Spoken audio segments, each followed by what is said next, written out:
আজকে আমি আপনাদের কাছে নিয়ে এলাম ত্রিপুরার একটা প্রসিদ্ধ খাবার আর চিকেন ভর্তা, ট্রেডিশনাল খাবার ত্রিপুরার। তো কার কার পছন্দ কমেন্ট করে জানাবেন। আর তার আগে আমার চ্যানেলটাকে কিন্তু সাবস্ক্রাইব করবেন, না হলে আমার নতুন ভিডিওগুলো আপনারা চেক আউট করতে পারবেন না। তো আমি এখানটায় নিয়ে নিয়েছি 100 গ্রামের মতন চিকেন। এগুলোকে ভালো করে আমি বয়েল করে ছোট ছোট স্মল পিসে কাট করে নিয়েছি হাতের সাহায্য নিয়ে। কেননা যদি আমি স্মল পিসে কাট না করি ভালো হবে না, ভর্তাটা দেখতে খেতে সুন্দর হবে না। তো যার কারণে আমি এগুলো করে নিয়েছি, আপনারা চাইলে আপনারাও করতে পারেন সেভাবে। তো আমি এখানটায় ভাজা মশলা ইউজ করছি, গোলমরিচ, রসুন, লঙ্কা। এগুলোকে ভালো করে তেলে পেস্ট করে আমাকে ভর্তাতে অ্যাড করতে হবে, কেননা এগুলো হচ্ছে মেন ভর্তার রিজন। এগুলো না দিলে কিন্তু ভর্তাটা একদম টেস্ট আর সুস্বাদু আর স্মেল তো একদম হবেই না।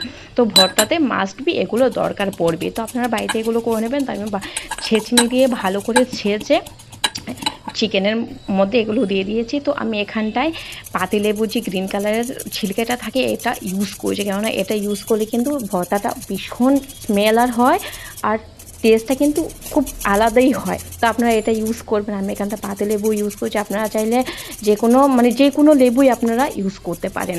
তো আমি এখানটায় আদা ইউজ করে নিয়েছি। তারপর গিয়ে এখানটায় আমার ভর্তাটা একদম রেডি হয়ে গেল। রেডি করার পর আমি যা যা ইনগ্রিডিয়েন্ট দিলাম আপনারা কিন্তু সেইভাবে ফলো করে আপনারা কিন্তু করবেন। করার পর আপনারা খাওয়ার পর আমাকে কিন্তু কমেন্ট করে জানাবেন যে আমার ভর্তাটা যেভাবে আমি করছি আপনারা করতে পেরেছেন কি না, সেভাবে টেস্ট হয়েছে কি না, আমাকে কিন্তু একদম জানাবেন।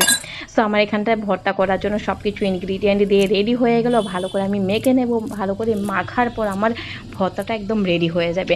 তো আপনারা কিন্তু কমেন্ট করে আমাকে কিন্তু জানাবেন আপনারা যখন ট্রাই করবেন বাড়িতে, তো টেস্ট কীরকম হলো না হলো, সুস্বাদু হয়েছে কিনা, স্মেল হয়েছে কিনা, আমাকে কিন্তু কমেন্ট করে অবশ্যই জানাবেন। আর আমার ভিডিও দেখার জন্য আমার চ্যানেলটাকে একদম সাবস্ক্রাইব করবেন কিন্তু, কেননা নতুন নতুন যখন আমি ভিডিও অ্যাড করব তখন যাতে আপনারা দেখতে পারেন, চেক আউট করতে পারেন। আর নেক্সট ভিডিওতে যাতে আপনারা ভালো করে ফলো আপ করতে পারেন সেভাবে আমাকে সাথে রাখবেন। আর টাটা, নেক্সট ভিডিওতে মিলছি আপনাদের সাথে।